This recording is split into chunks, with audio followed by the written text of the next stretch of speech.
So I'm on my mark. when we get to this,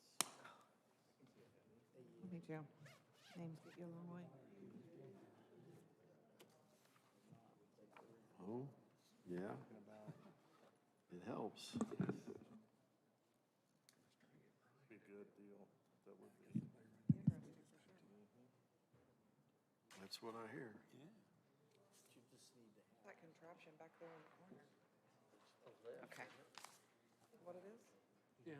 So I'm gonna lift this. Estimated maximum On your toes. Been here, I think it's ever has been before. noted in the minutes that you reviewed. Okay, let me pull out this old one, so I've got the new one in my folder. No appropriations, no transfers. I've got it, I gave them a copy today. Might not be the same. Pete may be a little late,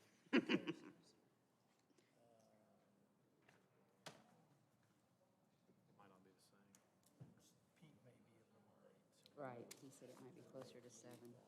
And even though the council really doesn't do anything or act on this here. Oh, yeah. Yeah, I mean, Reed's just, so no appropriations tonight.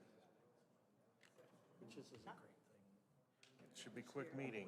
Well, I don't With know. all these grants. There's some Depends stuff on down. the Mhm. judiciary Plenty to board will be a while. Yes, Till Pete gets here. yeah. We got a couple minutes yet. Yeah, Brian. Judge, Oh, yeah, that's.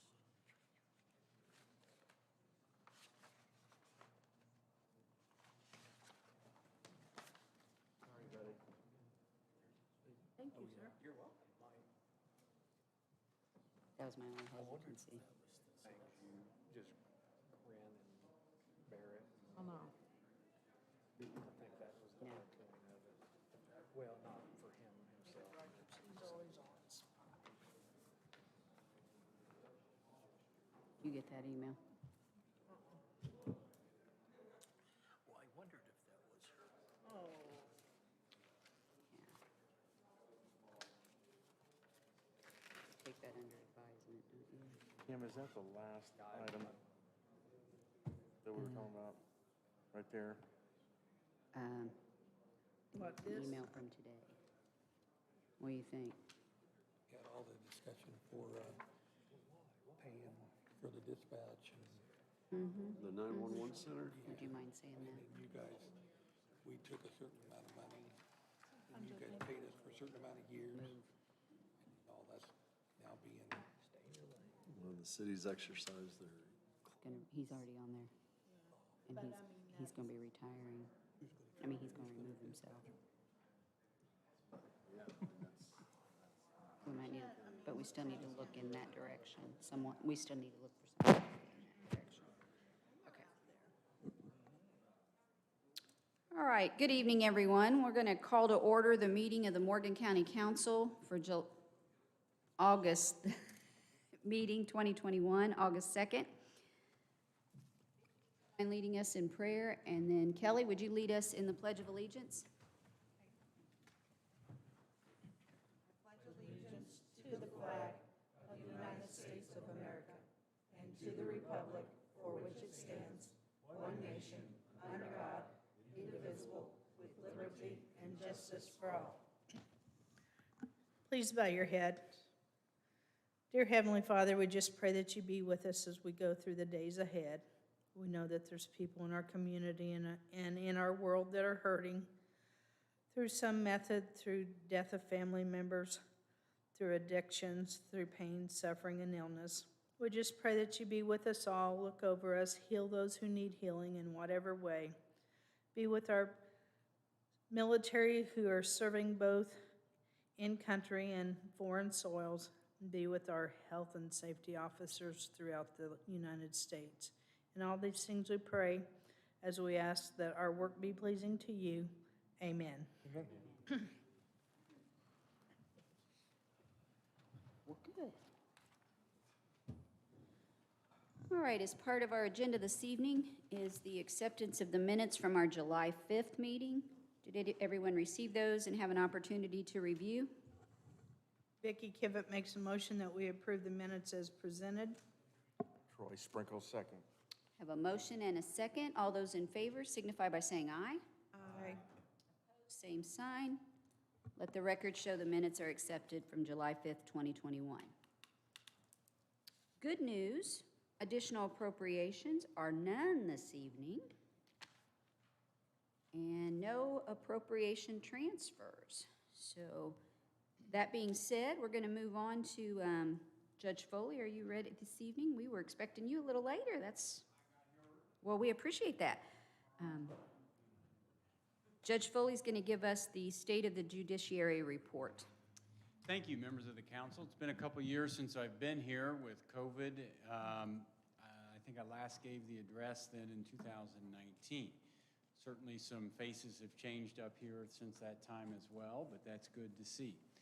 I bring you the State of the Judiciary for 2021 on behalf of my fellow judges, the elected judges of Morgan County Circuit Court, Judge Hanson, Judge Dungan in Superior 3, Judge Williams in Superior 2, I'm in Superior Court 1, and our magistrate, Terry Iacole.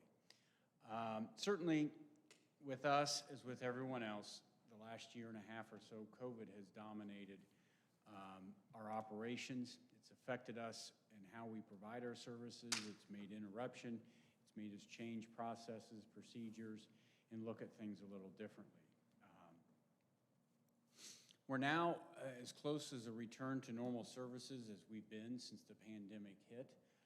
We're conducting court every day in the courthouse, and largely I've been, lucky enough to be able to conduct court almost daily with only slight interruptions since COVID hit.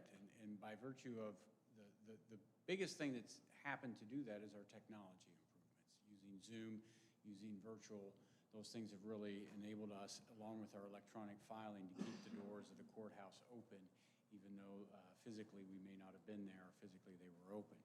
I want to thank and also bring up the other members of the Morgan County team that dealt with COVID, and are continuing to do so. It was the communication, the collaboration, and the thinking collectively and using each other, our own strengths as a team, that I think helped us immensely.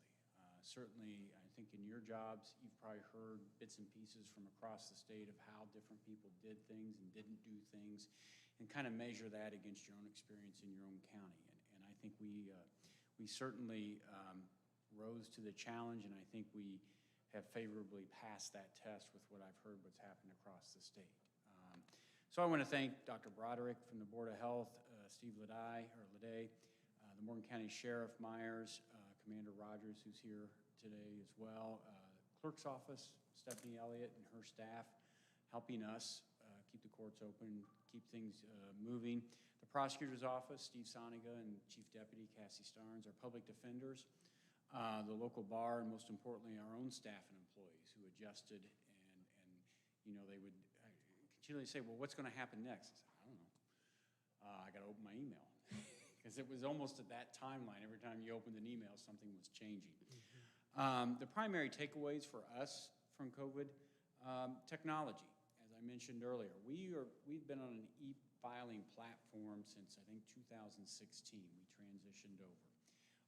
Odyssey's our software, which is our case management. That's done statewide. By and large, the hardware and the software provided for that has been done by the Indiana Supreme Court. That's been helpful. But without interruption, our very own slight interruptions, we've been able to maintain the open courthouse door for filings. So people could file. Things move. So even though when we weren't here physically, through my laptop and otherwise, we kept things moving. We may not have been able to do court in court, but we were able to keep the paperwork moving and keep some of those things so we weren't just stacking things up and ignoring it and not being able to deal with it. If we had to do it the old way with paper files, it would have been an absolute disaster and a mess for still a long time to come. Another element of that technology is the use of Zoom in the virtual courtroom. That's been in play and will remain in play. We still use Zoom hearings today. We still don't transport, unless there's a few exceptions, inmates from the jail. So almost all of their hearings are done by Zoom, and it's been able to accommodate. Now, certainly a jury trial or something where they're going to have to be in court to assist their attorney and also confront their accusers under the Sixth Amendment of the Constitution, they have that right. So those are the exceptions. But that Zoom platform just doesn't exist between our courthouse and the jail over here on North Park. It also exists wider through the state. So I've been able to conduct Zoom hearings with an inmate that may be in the Johnson County Jail, the Shelby County Jail, Department of Corrections, Plainfield, or one of their other facilities. And the savings to public safety and the cost, if we're talking, say, 2 employees to go pick somebody up, Miami Valley, of northern Indiana, Westville, someplace like that, it's immense. And then they're on the road, and then they're taking somebody out of a facility. When you take an inmate out of DOC, they may lose part of what the programming they're involved with. So whether it's drug treatment, whether it's a vocational, they may lose that program because they got to come out, pull out, and then they get back into in the line when they come back. And now with COVID, if you're moving anybody, you've got quarantine restrictions on that inmate when they reach the new facility, then go back to their old facility. So it's savings in, I think, public safety. It's savings in certainly the dollars and cents of labor, and also the wear and tear on vehicles and all those things. And largely we're able to do that work we need in those types of hearings without them being present. So that's good. And I think that will stay with us. A little bit about the Zoom licenses for all the judicial officers in the state of Indiana, which include 4 of us elected judges and our magistrate, are provided by the Indiana Supreme Court. So just as they've really stepped up financially to support the e-filing and the fact that we all have a laptop, the fact that we have some of the hardware in our offices, and also certainly the software, they all gave us all scanners and those types of things that cost. They've also stepped up and provided the Zoom licenses for all of us. So that's on a cost that's borne on the county level. As you may be aware, some of these restrictions based on COVID are kind of sunsetting. The moratorium on evictions is headed for sunset, unless there's something else that's happening here shortly. So that's all changed. Caseloads. Certainly we saw some changes in our numbers because there's been an interruption in daily life for everybody. That also trickles down an interruption in our daily life. Arrests were down from the prosecutor's office, and our charges filed from the prosecutor's office, arrests from the officer on the street. Our 2019 caseloads came down. We had a total of 6,674 cases filed in 2019. Compared to 2020, that was 5,458. So we came down by about 18% in just number of cases from year 19 to 20. And as of June 30 of 2021, our filings were about 4.5% under the 2020 level. I don't know what to make of all this. Maybe in a couple years we'll be able to put it together and figure out if that's a long-lasting trend or just a short-term distortion and interruption based on COVID. But at least, one stat we keep and the state keeps for us is what we call our weighted caseload. Every case is not the same. Different time values are attached to a more complex case than a more simple case. And we all have kind of a blended caseload of what the types of cases we hear. So for example, in 2019, using our weighted caseload numbers, it came out to 4.72 judicial officers were necessary to do the work. We've got 5. 4 elected judges and the appointed magistrate. So we were at about 94% capacity. So we were about as maxed out as we could. When, any system you're in, if you're at 94% capacity, you're probably into inefficient areas rather than maximum efficiency, just because it becomes more difficult, more strained on resources, and we're no different. And what that means to our users, our consumers, is delay in getting their cases done. That's just what that's going to speak to. That's the reality of that result. 2020, we were down to 3.98, so we're about 80% capacity. So it trickled down. where 2021 ends up, where 2022 will be, then I think we can maybe figure out really what was the COVID effect and what's more of a long-term effect on our resources. But that's something we watch. Despite the pandemic and the interruptions it's presented us, we also rolled out some new programming and hopefully are taking advantage of some new opportunities. One of those is what we've called the Morgan County Community Outreach Program.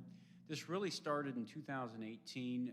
Chief Justice Rush formed and called together a 2018 statewide opioid summit, and we put together a Morgan County team. Myself, Judge Williams, Commander Rogers was there, and different folks from Morgan County to deal with the opioid crisis at that time and see if we could talk collectively about solutions to that. And as an offshoot of that, they came up with a grant program that it has federal funds behind it.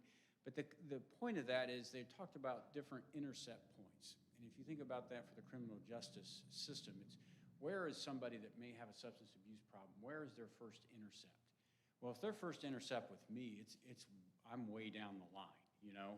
They're going to have an intercept maybe with, well, certainly with family if they've got a substance abuse problem. But they also may have medical providers. Are they presenting at the ER, or they have a first responder call to them?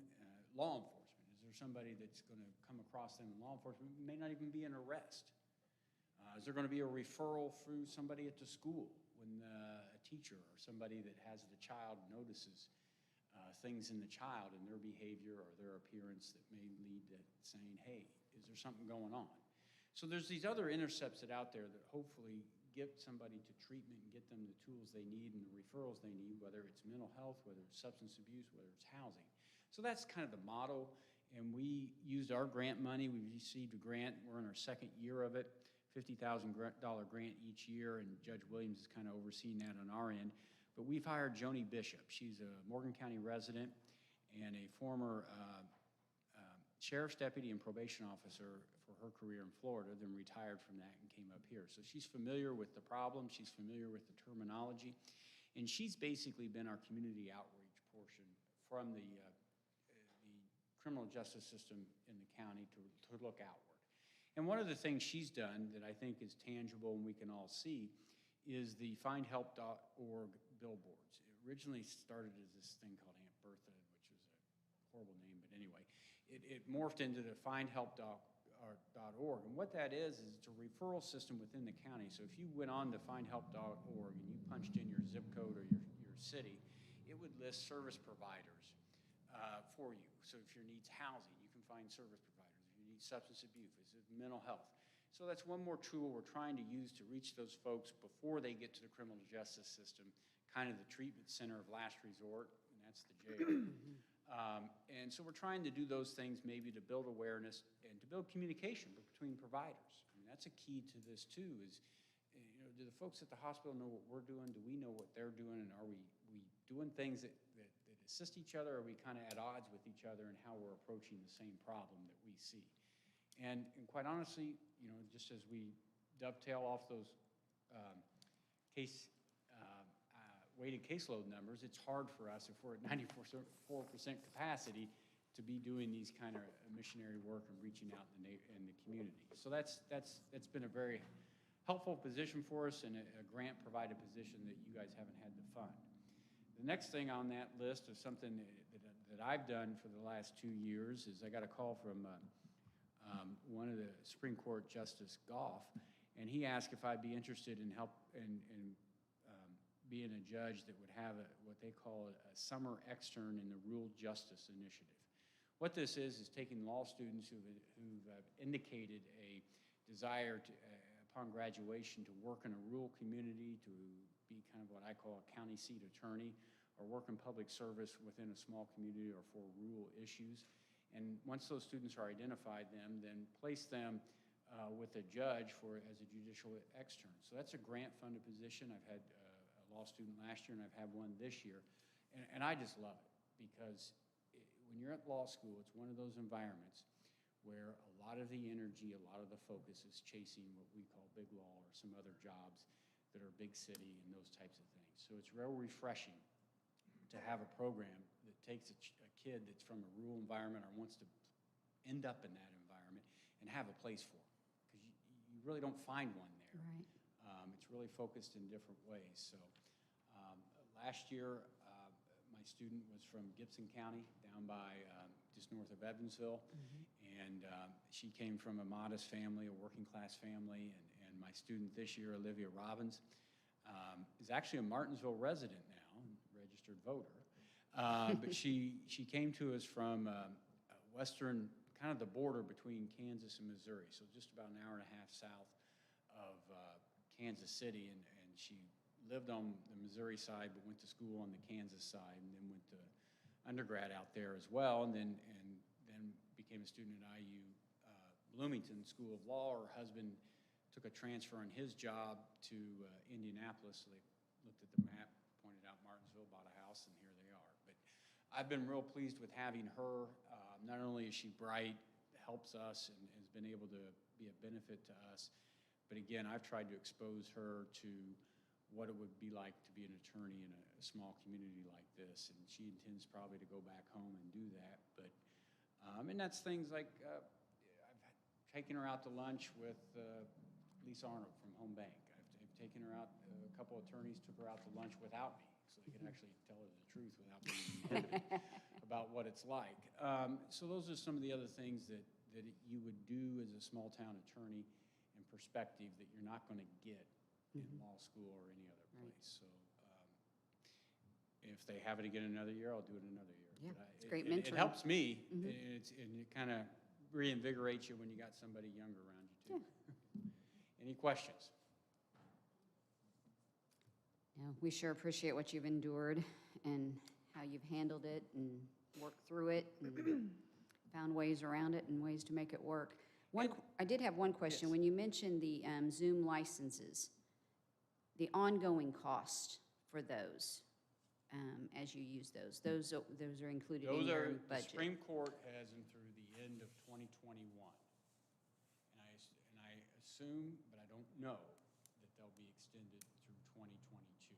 Okay, The Supreme Court is in the process. They've issued some temporary rules, because really our court rules, which how we use virtual hearings or even teleconferences, some of this stuff, the rules were built around technology that we're really not using anymore. But nonetheless, were very difficult to work with. You had notice provisions, you had an opportunity for a hearing. I mean, you had to work something out almost 60 days in advance and meet all these deadlines to have a virtual hearing. We all realized, like this, we're having them for everything. I don't care what the rule says. Right.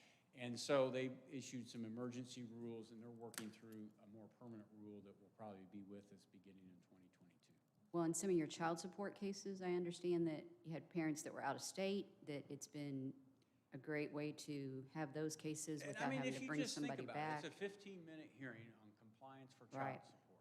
And if you're interrupting that person and making them come here, and they're out of state, how's that interruption going to keep money coming in for child support? Exactly. It's not. Yeah. It's going to reprioritize that money. lot of Traveling benefits. up here to see me for 15 minutes to say, you're doing a good job.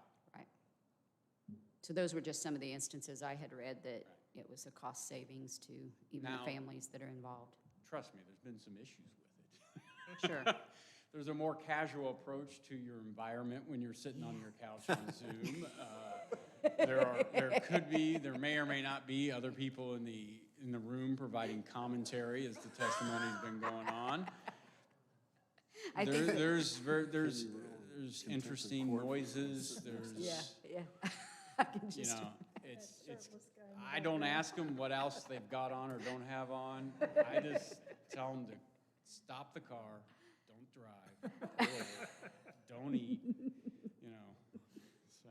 oh, boy. More opportunities for even further use of technology moving forward? Absolutely. I mean, yes, I mean, that's where we're going. I mean, I don't know that the court system will ever be a leader in any of these things. I think we're always going to be a follower with just the way innovation works and everything else, and risk-taking and rules that we've got to go by. We'll always be a little bit at the tail end of this. But it, really what I would say, what I would see for each of us in a courtroom would want to have is the integration of this technology. Because right now, I'm running Zoom, but it's a patchwork of gobbledygook to get it running and to get the mics and the cameras. We've got a laptop, we've got a tablet, nothing's integrated. So it's not the same system, and you would want an integrated system that would also be able to take things offline and platform, because, you know, if an attorney turns in an exhibit, to be able to work that type of files, those type of digital files seamlessly through that system without, you know, putting it together piecemeal, because then the things don't talk to each other or recognize each other. It's, you know, it needs to be integrated. And it needs to be Streamlined. upgraded. Yeah. Did the courts have some employees that were deemed essential over non-essential? And if so, how was that treated? I can't really even recall to tell you who was essential and who was non-essential. We tried to show up and rotate. You know, when we were in Rotation. social distancing, my court reporter's fine because she's got a separate office, but everybody else is in what I call the bullpen. And so you could just about reach out and touch each other when we had 3 people out there. So when we were in the height of things, we were rotating. You know, 2 go home, 1 stays in, and we move around. We had a vastly decreased window traffic and that kind of thing, so we can kind of get away with that. And then Heather, my court reporter, stayed in, and I stayed in, other than when I was quarantined. But otherwise, that's kind of how we did it. And then we got some laptops, and then we got the software loaded on them. They could push some work at home, too. Yeah.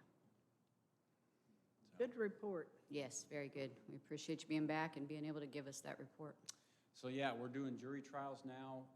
I've had a couple where I've talked to the jury. I'm set for one next week, but this past month, before the July 4th holiday, I think was my last. Well, I know I did one when I came back. And at least anecdotally, what I thought was important in asking the jurors when we were done, did you feel comfortable with the protocols we had of trying to space some people and what our mask policy and all that? And they've all been very comfortable. And that's Good. reassuring to me, because sometimes, you know, when we have some of these rules, we can either be way out in front of where the comfort level is, so there's conflict, or way behind where the comfort level is, and there's conflict and they don't want to be there, because anybody that's coming into a jury, you know, is summoned. You can choose whether you go into Walmart or get your groceries delivered to you, or make Can some of choose these that other jury. choices and Right. decisions. When you get a summons, ideally you come, or the sheriff will come get you, right? So it's a different ballgame, and we got to try to be considerate of that and recognize that that's a summons and it's a compelled appearance. So we've kind of put together, I think, protocols that work so far with the other courts and how we're doing it. I break down, and all the others do too, jury selection into sessions. So and then spread people in the courtroom. Don't Right. move them into the box as people get struck. So you're trying not to move people. You're trying to keep them in their same chairs, that kind of thing. Anything further? I don't think so. We appreciate you. All right, thank you for Thank your you. time. Always, if you guys got questions about anything we're doing, give one of us a shout. We're more than happy to talk to you. All right. Thank you, Thank you. Judge.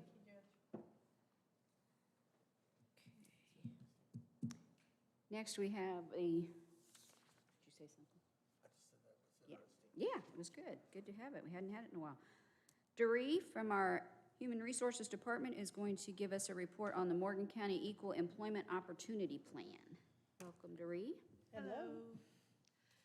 I had received a couple of requests, one from the Sheriff's Department, one from the Prosecutor's Office, and another one. And they were requesting an EEO plan. And after looking into it further and speaking with Dan, we determined that we met all the requirements and we needed to have an EEO plan. So the requirements are we're a government entity, we have over 100 employees, and we have grants from the federal government that are more than $25,000. So I went ahead and worked through that and compiled an EEO plan. The commissioners signed off on it, but I wanted you guys to be able to see it and know what we were going for. This has been placed on the website, and it's also been sent out to all employees. I've read through it. It was very thorough. Very good job. Thank you. And there's 2 parts to it. The second part is the utilization plan. So once you figure out that you're going to do this, you have to put in our Morgan County numbers, and that is specific to us.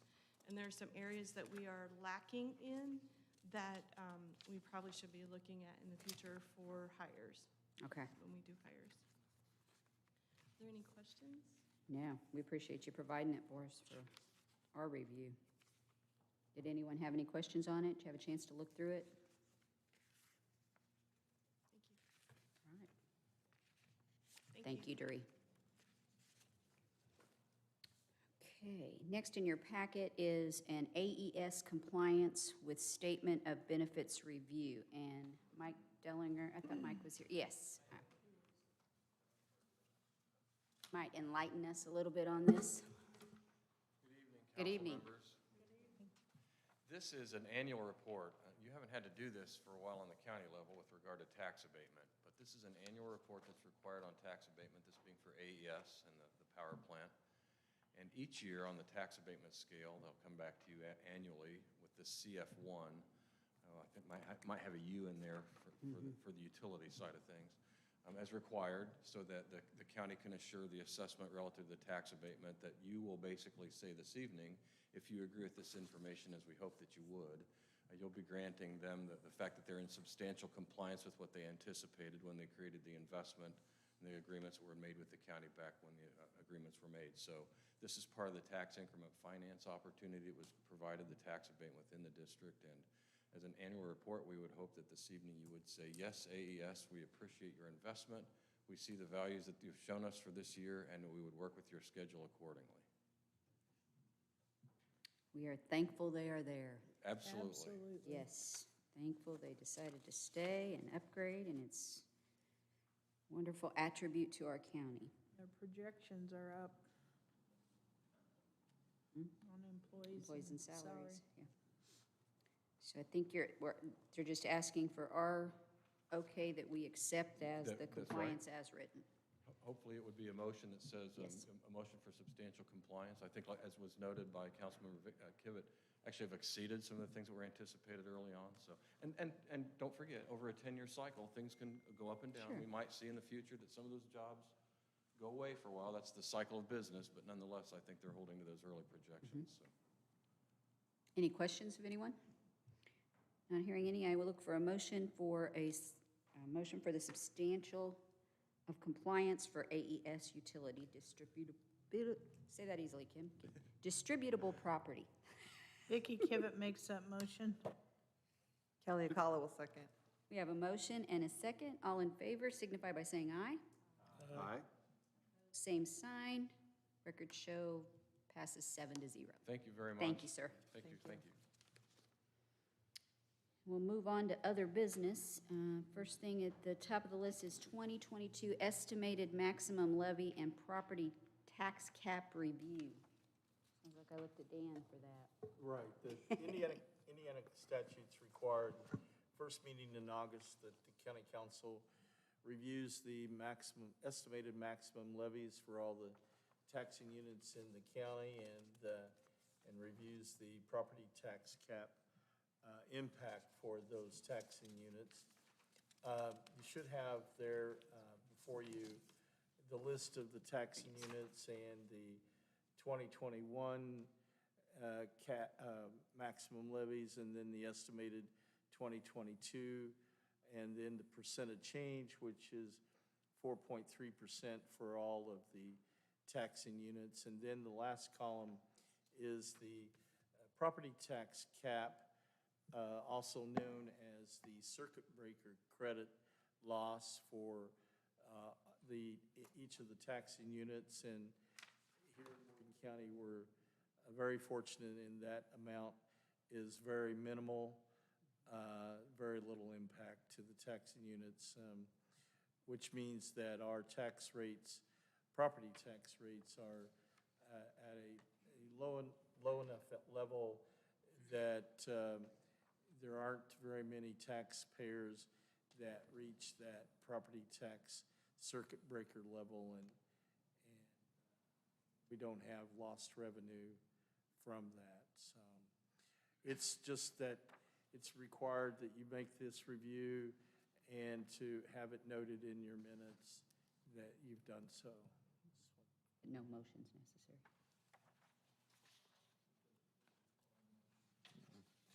So we'll just let the record show that a 2022 estimated maximum levy and property tax cap review has been received by the council.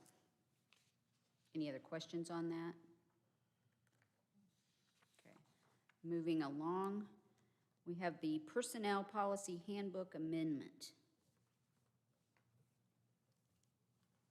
Josh is going to review that. Good evening, everyone. So last year, you asked Dre and I to put together a lateral transfer policy, which we did. You have it in your packet.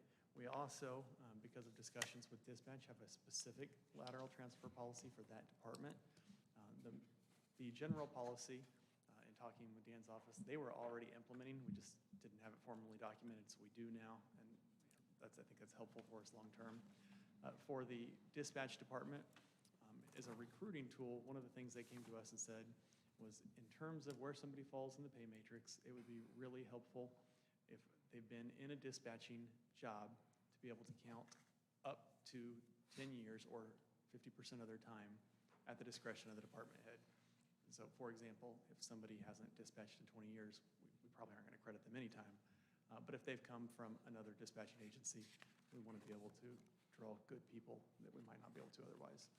The second kind of caveat to that would be if somebody's from a public safety agency, so EMS, sheriff, and they want to make that move into dispatch, they already are used to difficult conversations, difficult scenes, the high-stress environment, and they're familiar with using the radio and talking with everybody. And so we would credit them up to 25% towards that transfer. And there's various breakdowns, but those are the main highlights, 50%, 25%, and then a general breakout. And I'm happy to answer any questions you guys would have about that.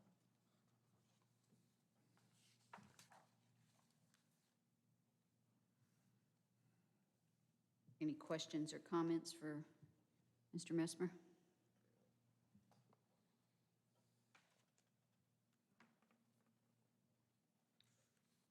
We need a motion to approve this ordinance. Take it? Yes, that would be helpful. Yeah. Jason Maxwell makes that motion. We have a motion to approve ordinance number, well, it's 2021, and then we don't have a number yet. An ordinance to amend the Morgan County Personnel Policy Handbook. Paul Prather will second. Have a motion and a second. All those in favor signify by saying aye. Aye. Opposed, same sign. Motion carries 7-0. Thank you. Thank you, Josh. Can I ask, do you all want to make that as a motion to suspend a second reading, or would you like to come back next month?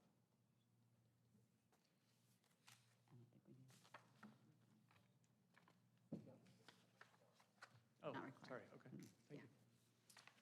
While I'm up here, Kim, do you want me to talk about the courthouse? Yes, go right ahead. So I assume at this point you all know that there was a leak in the courthouse above the offices of the staff for Judge Williams. Thankfully, the panic button went off, and so we knew the leak was going on. Otherwise, it would have been a real mess come Monday morning. But a lot of people responded. We eventually got the water shut off. Thank you for everybody who happened to work through that. But we have a deductible of $50,000. Big amount, keeps our rates low. Things like this happen. So far, what I did was go ahead and tell IT and maintenance, authorize what you need to, knowing I would come to you all and ask essentially for permission to do what we need to get everything put back to order. This didn't happen in a timely manner that we could come to an additional tonight. We will have to come next month for more restoration. Thankfully, they showed up Saturday night, and we found out, I think we got the water turned off at 4. More restoration was there by 5:30. With a little hiccup, their truck caught on fire at one point, but beyond that, they did a great job. But we had water to put it out, right? Yeah, exactly.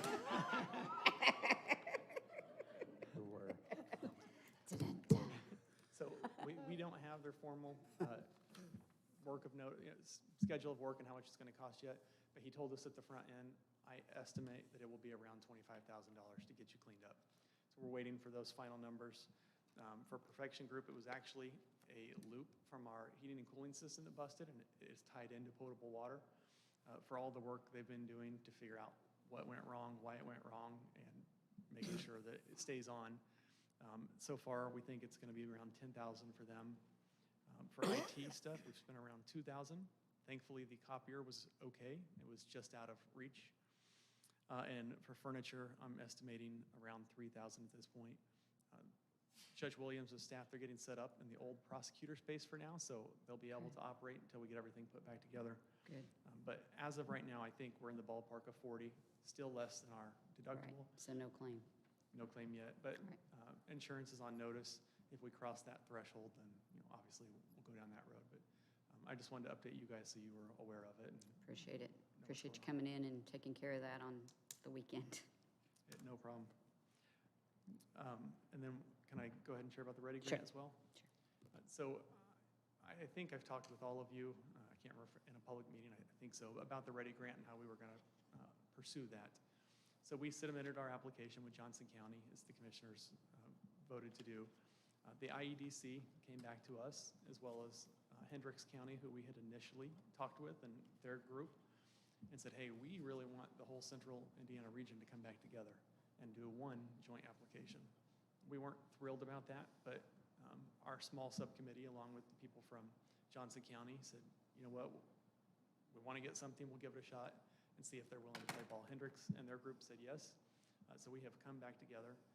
We've had our first meeting that included Representative Kim was there to represent you all, Commissioner Hale was there, Mayor Costin, Dustin Stanley, Mike Dillinger, as well as our counterparts across the 5 other counties. I think it was actually a pretty productive day and a meeting. We have another one this Friday. We'll see at the end how much money we really are eligible for, but at this point it seems that it could be worthwhile.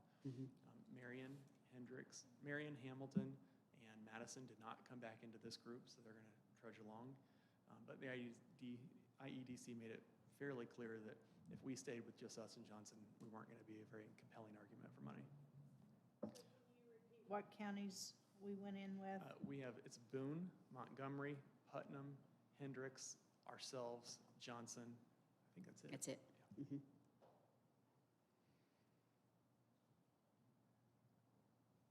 And it was productive. We spent, 9 to 1, I think, Friday morning in a meeting in Hendricks County, and it went better than I had anticipated, honestly. So it was good. Great ideas. There were some great ideas in the room, and, it's a potential of up to $50 million in that grant, so big numbers. Josh, remind me, what kind of projects are we talking about? What's eligible? What are they looking for?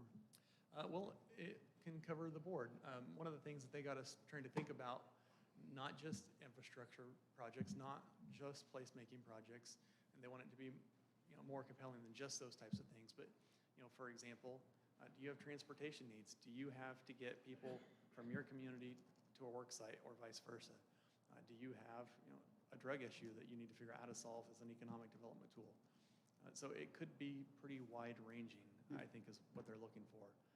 And so all those conversations are on the table at this point. There were a lot of good ideas. There were a lot of thinking outside the box to come up with some things. Infrastructure is not really being, they really don't want us looking at that. I mean, if it was infrastructure, as I understand, or corridors, I guess, to make ways to places, only if it were to create a job situation and things like that. They're not looking to do our roads.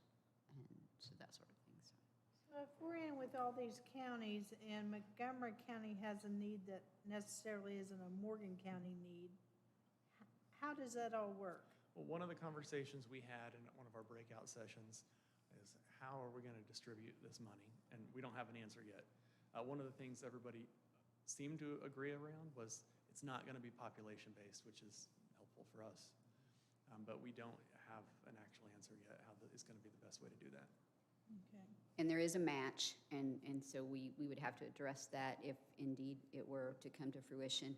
There is a match that we would have to. Well, no, for every dollar we bring, you have to bring $3 of private money and $1 of public money. So it's essentially 4 to 1. And that could be the limiting factor for a lot of counties of how much we can go after. Some of the folks in the room didn't see that they might not be able to do that. So there were. So it's $3 public? 3 private to 1 public. 3 private, 1 public. And they had a representative from Ivy Tech, and they want to get hospitals, colleges, all sorts of people to the table to think of some projects that might make our region compelling, because the state's goal is to boost population growth, not just to get people to move from one region to another, but to bring people from outside of the state. That's what they're trying to incentivize with this. Are there any other states that have done something like this that they're basing it on, or is this completely? No out idea. of- No idea. It was kind of thrown at us, and then it said, you got to make a plan, and you got to have your plan ready, and you got to have your people ready, and you got 30 days. They did give us an extension. Yeah, I got there an is. email Friday afternoon. We Good. have an So, extra 30 days. so we did get an extra 30 days. I knew there was talk of that extension, so that's good. So can you kind of give us an idea where we're at on the bond issue and all? Yes, well, we're going to have an executive session next 2 weeks that you'll be coming to talk about possible land acquisition, and it's going to be related to that. So I would say we're making good progress, but we're not ready to unveil those plans yet. We're still But working the through that. 15 million courthouse and salt barn and E EMS, Salt barn, all that kind of stuff will be later. One of the things we're going to be needing to look at, and Tony and I talked about this last week, which if you guys don't know, Tony is back, Oh, is he back? and he starts in the office Monday, Good. is whether or not there's going to be opportunity to remap the floodplain now that the levee has been removed from White River. We haven't had the same level of flooding issues that we have in the past, and so we're going to see if there's a possibility that we can remap our area and not even need to move. We're looking at this point just at a handful of things: what it would look like to remodel this building, what it would look like to remodel the courthouse, what are some possible compromises with those things. But at this point, I don't think we're looking at all the other items. But we'll have more to show pretty soon. For the first point, we're going to meet with the judges tomorrow morning to show them what we're thinking about to make sure that it's feasible and possible. And Kim or Dan, if you guys have anything to add to that, by all means. No, I mean, there's a lot still in development, Yes. but things will be coming together really soon. And Just wanted to get the judge's input on some things before we move forward any further. All right. Anything else for Josh, or did you have anything else for us? Nope, that's all I have tonight. Thank you. All right. a lot of money Thank floating you. around out there. It may not be a bond, it may be, more traditional financing and such. So Right. those are all things that are being looked Yeah, at. we've got some options that Well, and I would be didn't know different. with any of this other money coming in the pike, if some of those projects could be diverted. That would make too much sense. Yeah, they made it too hard for us to do that. There's none of that money that's earmarked for practical purposes. That's what I've been reading. There's not, I mean, I'm pretty plain smoking, Chip. I appreciate that, That's Dan. why we got the best auditor in Indiana. Highway Department salary changes. And I think, is Commissioner Collier going to present on that?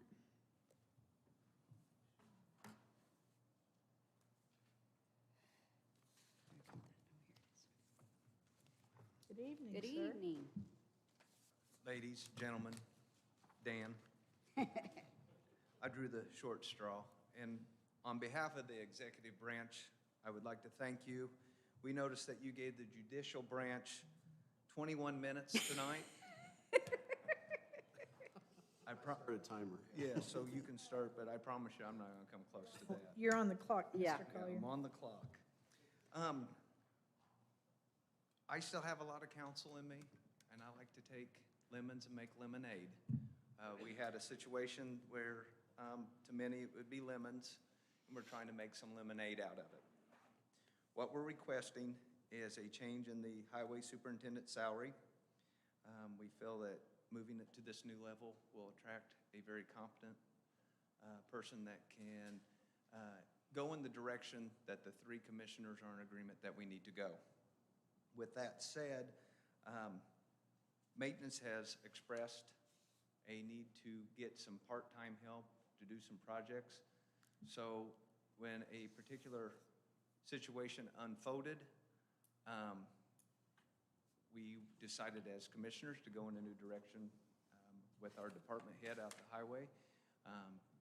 who is very capable of helping us with maintenance. It's just that position wasn't working out. And it would behoove all of us as good employers to see if this new plan doesn't work out.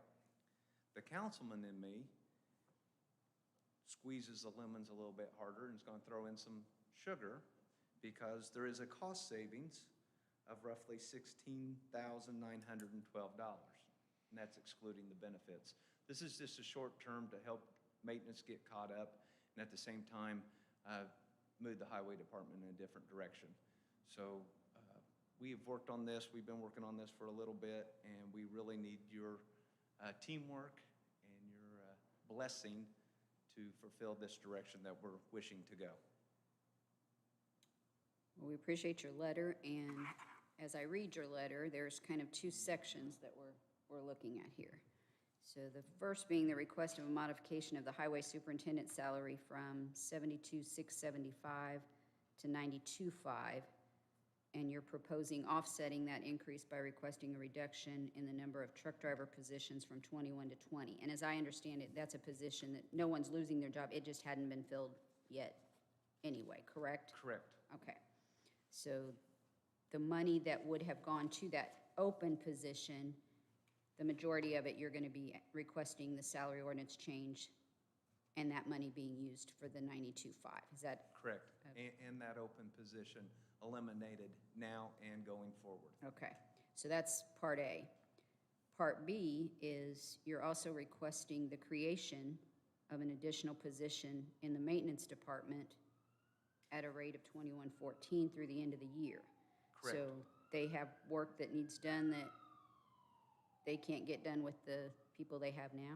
Correct. Okay, I just want to make sure I was presenting it as, At this point, the commissioners felt that we had only funded to the end of the year. okay, And budgets have already been submitted, so we're not trying to mess you up before you even go into budget hearings at the end of this month, but we feel that this will fulfill the request that's been given to us. This is a part-time position. No, it'll be a full-time for the next 5 months. hang on, I just got to do some math. While they're crunching numbers, Brian, Yes, sir. how does this change relate to the compensation study that was done, a couple of years ago? Is this all incorporated into that, or is this a position that's not in that The model? positions in it, this would be probably would- above the midpoint. I didn't pull those figures from the WIS study, but it'd be at the upper end. But we're also But- changing the qualifications at all, or the expectations, I guess? Or The yeah, expectations are grossly changing. Gotcha. Will there be a new job description presented to the council at budget Yes. time? Or before budget time, if this is a position you're If going to you be request filling? one, I'll get you one, but yes. Okay. I think that would be fitting. Yeah, I think we should need a new job description if we're going to increase the salary significantly. I think a new job description should come forward. Which I know you've discussed with that, your expectations and things, so I think the council's just saying they would like to see maybe something in writing to go along with that, of those expectations, and I think Doree and Josh can probably Right. prepare that for us. I have no issue with that. One thing that the commissioners have discussed, and not to, I'm going to take some of it out of context, but, if we get 12, 13 departments and we pull department heads, and a lot of times I'm finding, coming into this position new, that I'd like to see some of our department heads, some of our employees to have opportunities to grow themselves through leadership skills, management skills, people skills, budget skills. We need to work in that area, especially Agreed. as our county grows and the demands on our services outstrip the increases that we get in revenue from taxes. I mean, I thought I was going to be late to this because I was on the phone on a ditch problem again, and then some of the fire chiefs weren't real happy with one of the motions and I've not even had time to talk to my commissioners on one of the motions that we made today, so my phone's been burning up from fire chiefs, so. And then I noticed you guys have no additional appropriations or transfers. You'll never let me come back.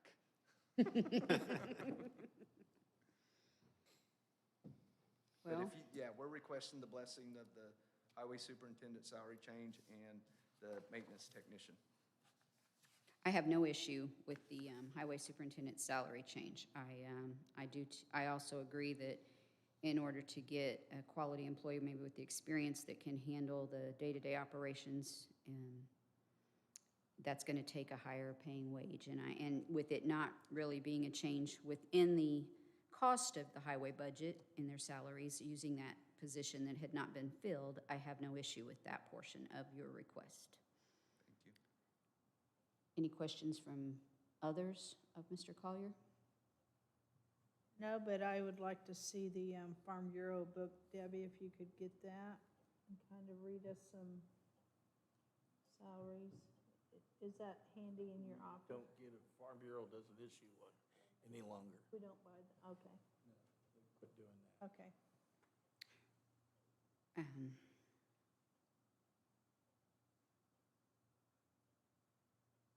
Questions, anyone? No? I'm assuming we're taking these as two separate issues and two separate votes? I would like to, The two different positions? yes. Okay. So I'm going to bring it forward for a motion.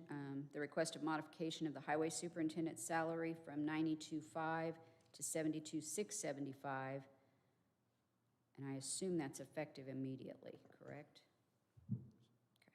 Kelly Akala will make that motion. I will second that. We have a motion and a second to approve the increase to $92,500 from $72,675. Troy. Yes. Kelly Akala made the motion, Troy Sprinkle second. All those in favor signify by saying aye. Aye. Those opposed, same sign. Motion carries 7-0. Now we'll move on to the request of addition of a maintenance technician at a rate of $21.14 through the end of the year.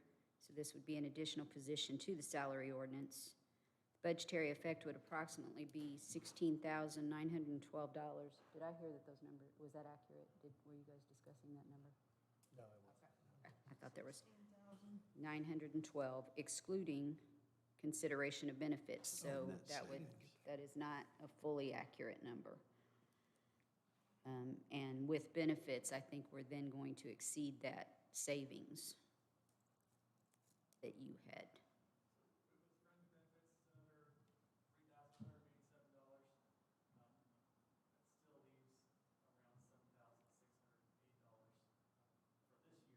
Okay.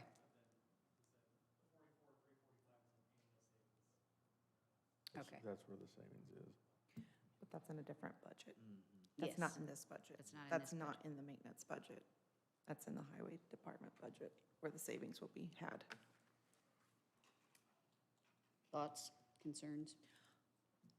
So is this a permanent addition that'll just have to be worked into next year's No. budget, or what? No. No, just till the end of the year. I guess I'm going to go on record, obviously. We've had other new positions come forward this year, wanting to add positions to the county. And I voted those down, and I'm going to vote this one down for me because I feel like if I treated that department that way, I'm going to treat this department that way. I don't think we should be adding positions in the middle of a year.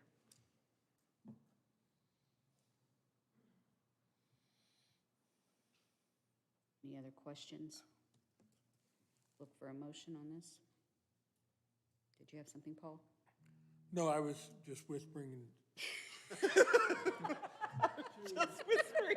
Whispering to Chip to make sure we understood what we were listening to.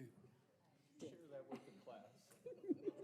He said, would you share that with the class? Pass the notes, Paul, pass the notes. And is, I think these microphones are so we don't whisper, Paul. That's okay, I don't think they heard. the need at the maintenance department that great to bring that person in for the last 5 months? Is it that great? They have expressed some projects that they need to help getting done, so they're only either contracted or or do something along those lines. That's my understanding. Okay. The situation that is truly at hand is that the person that I'm removing from a particular department needed a few more months to be vested, and I'm going to do everything I can to do the right thing, because the situation that I'm removing him from wasn't necessarily, he wasn't to blame for everything that was going on in that situation. So I thought I could get two birds with one stone by moving him to a new department for the next 5 months instead of leaving him high and dry after 9 years and 7 months of employment. Understood. If it's really still a net savings at the end of the day, I understand Kelly's concerns, and I think that's a very fair point, but if it's still a net savings and it helps move the department in the right direction, I would be supportive. Thank you. I would be supportive also. Thank you. Just the simple fact that we've got somebody that's able to do that versus contracting out. Were they going to come back for an additional appropriation for their contracted out jobs? Was there any discussion You'd about have that? to ask the department head, but yeah, they've expressed, I mean, to me,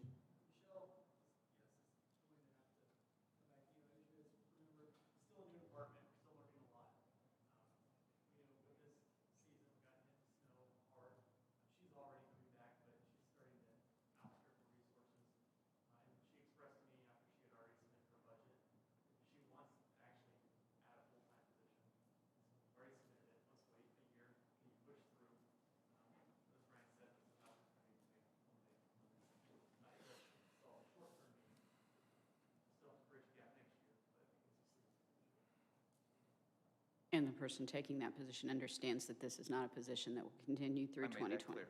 Okay. All right, any further questions before we look for a motion? Mr. Keller, you expressed a, Yeah, I will make a motion to approve the addition of a maintenance technician at a rate of $21.14 just through the end of the year. Paul Prather will second. we have a motion and a second. All those in favor signify by saying aye. Aye. Aye. All those opposed, same sign. Aye. Aye. I abstain. So let's get our numbers You're here. still good. I think you're still good. That's still Yeah. 4. You still got it. So, Takes five for salary. oh, takes 5 for salary. What was it? It was 4 to 3, it takes 5 for a salary. Okay. I think I can say that out loud. Yes, you can. I didn't know if I had permission or not. It's, it takes 5 Where are votes you for abstaining? salaries. Okay, so we're gonna, by a show of hands, those in favor of the maintenance position at $21.12 per hour, raise your hand. We have 4. All those opposed? 2. Motion does not pass. Okay. Thank you. Okay, so moving on to 2022 budget overview. And, or did we want to talk about these chairs, Deb? No, you just brought that for our own? Okay, you go ahead and get what you need there. I'm gonna, while we've got a moment here on other business, I wanted to just kind of go over with everyone and remind them of their assigned department reviews of your budgets. Things you might want to do is note any large differences and be ready to provide an explanation for those. If there's multiple requests for items from a department, you might have that department maybe put those in an order of importance to them. Sometimes we can't give it all, and we like to know what they feel is the most important. The other thing I wanted to bring to everyone's attention this evening, we have formed a kind of a subcommittee, small subcommittee. Commissioner Adams and myself had formed a subcommittee, the blessing of the commissioners, to discuss a potential for an employee COVID supplement payment from our remaining CARES funds. As many of you know, some of the schools, some of the cities, towns are doing this, and Don and I have talked, and we've discussed some options, and we look to have this ready for a presentation at our September meeting, and we'll be asking the council to vote on this.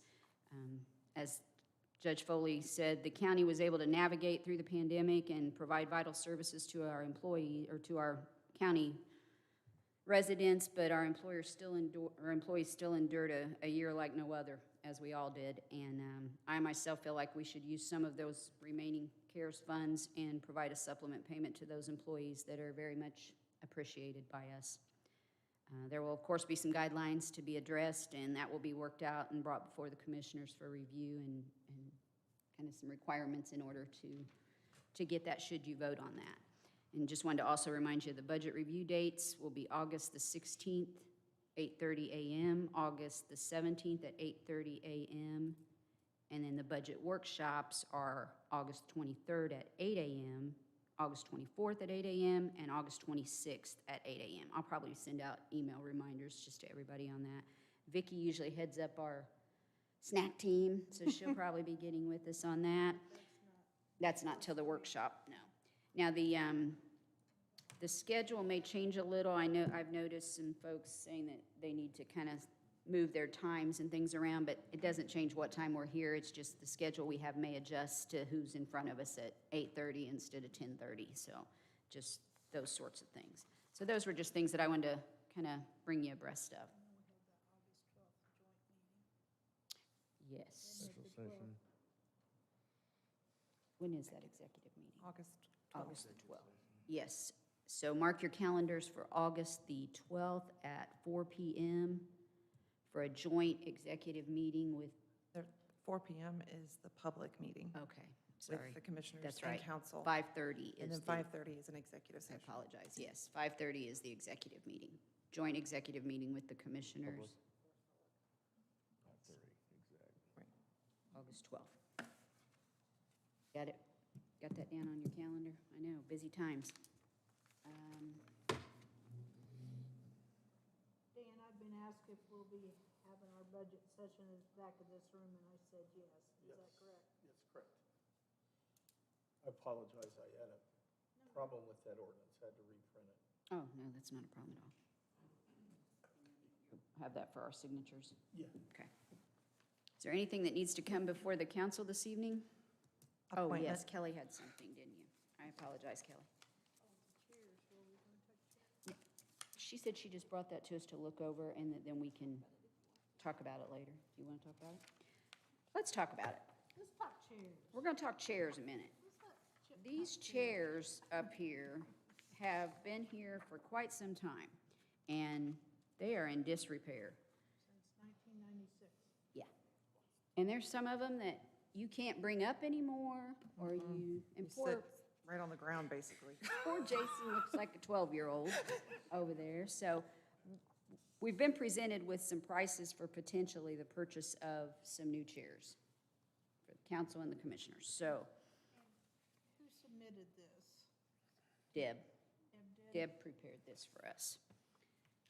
And so if you look through them, I know I've kind of voted on which one I like, but you guys might look at those, and we do have this in our budget that we can pay for this. There is some furniture money in our budget, and so if you see those, I vote for the Dormio bonded leather manager chair two-tone. It's the top one on that. Top one on this packet. I don't like the blue one.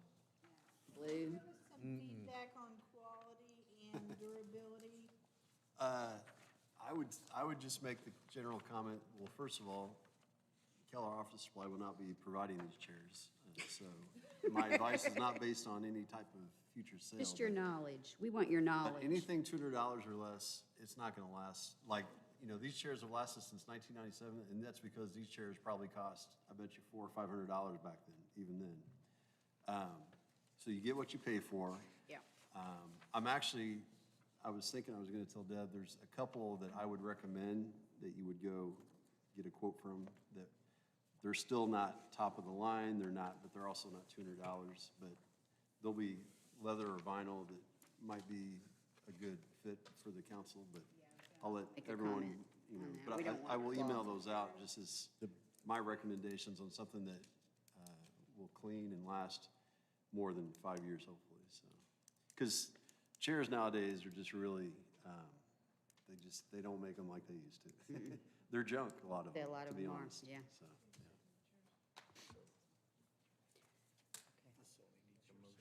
Oh, okay. Jason made a motion to table the chairs. Sorry, Jason. I know you're probably anxious to get you something a little taller. Well, the budget overview portion of this, all I want to say for you that are new on the council, how we go about this in the council and the budget process is that, we start with the budgets that have been submitted.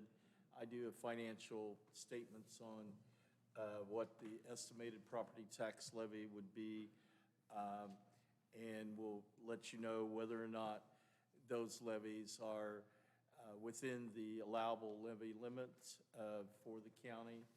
Then we have all the other funds that don't have property tax levies that we'll look at and determine whether or not those budgets are within the funding that is available for those budgets. And I will go over that and review that with you. And so as we go through the process, we're going to have a series of different updated financial statements each time with after you've made decisions on what you're wanting to do with the budgets. Typically, in the past, the two things that have occurred is, looking at what you may or may not do with wage and salary increases and how that would impact the budgets and the ability to fund those. Secondly,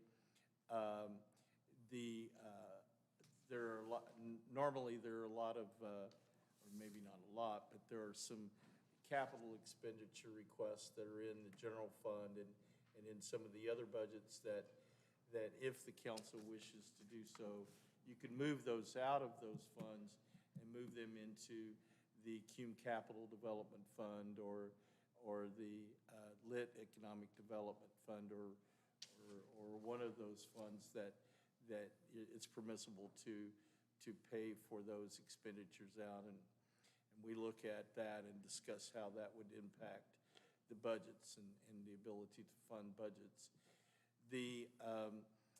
I'd hoped to have, but I came close, but not quite there, have that first set of financial statements for you tonight with the requested budgets and such, but keep your lookout on your email this week because you will be getting them this week.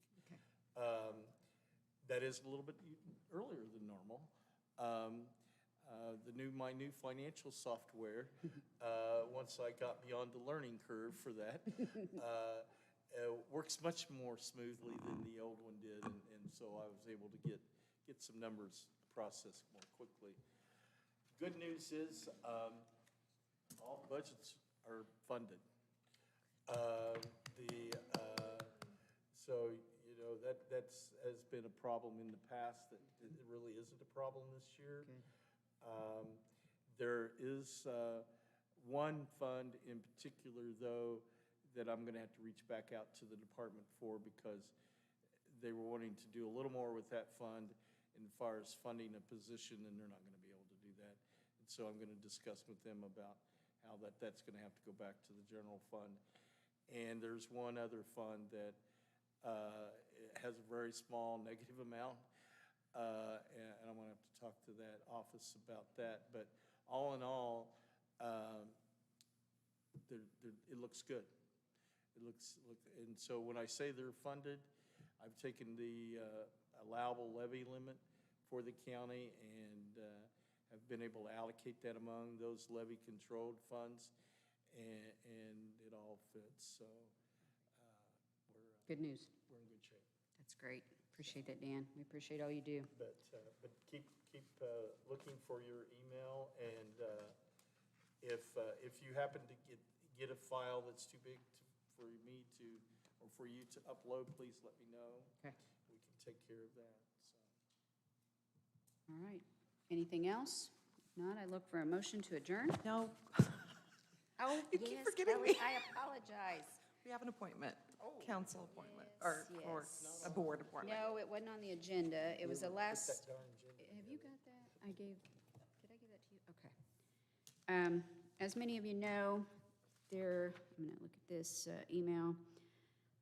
Randy Taylor has resigned his position from the Morgan County Regional Sewer District Board and that seat is a county council appointment. And Kelly, if you want to step in here with, you had a candidate you thought you wanted to bring before the council to replace Randy on the board? Yes, we have an open position, obviously, with Randy stepping down in June, and we've been searching for somebody. I also serve on the Sewer District Board, searching for somebody willing to fill that role. And Bethany Latham has put her name forward as being willing to do that after I talked to her, and there's a consensus that she would be a good fit. What's her background?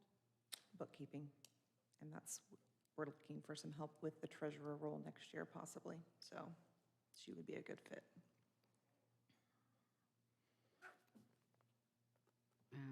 When did Randy resign? In June.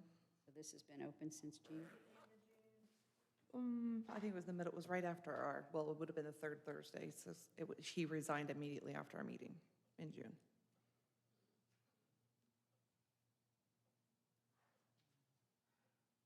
Any thoughts, comments?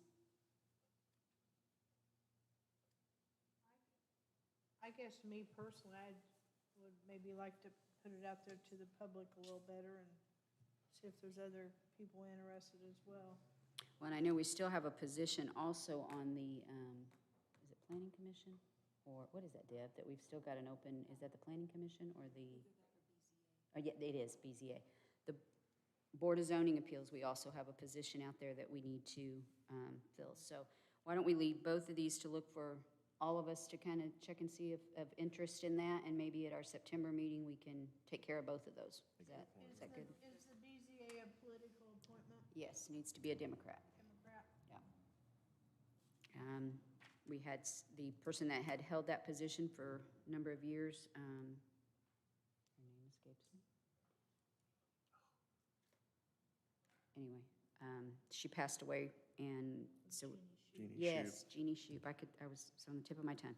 Jeannie Shoup passed away, and so that position has been open since she became deceased. So why don't we look at both of these positions and try to get both of those taken care of maybe in our September meeting. Keith, you'll mention that in the paper, that we're looking for.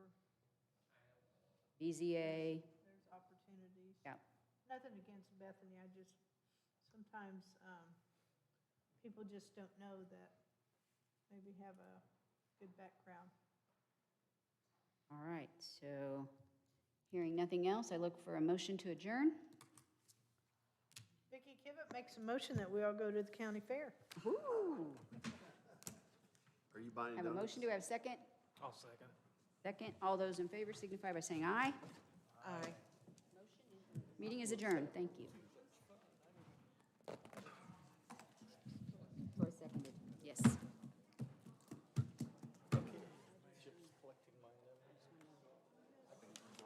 I was out there for a while. I didn't get to really golf.